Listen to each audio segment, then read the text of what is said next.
ఎక్కడ నా నామమందు ఇద్దరు ముగ్గురు కూడి ఉందురో అక్కడ నేనుందునని వాగ్దానము చేసిన దేవుని వైపు, అంటే మన మధ్య ప్రభు ఉన్నారు.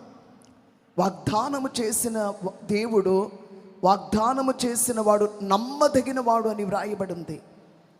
హెబ్రీ పత్రిక 10వ అధ్యాయములు 23వ వచనములు.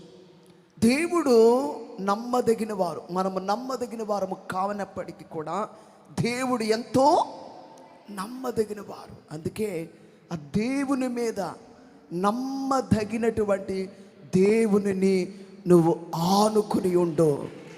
బంధువును కాదు, నీ ఆరోగ్యాన్ని కాదు, నీ ఐశ్వర్యాన్ని కాదు, నీ పిల్లలను కాదు, నీ భర్తను కాదు, నీ భార్యను కాదు, ఎవరిని కాదు, దేవుని మీద నమ్మదగినటువంటి, ఎన్నడూ మార్పు లేనటువంటి, నిరంతరము ఉండేటటువంటి దేవుని మీద నువ్వు ఆనుకో.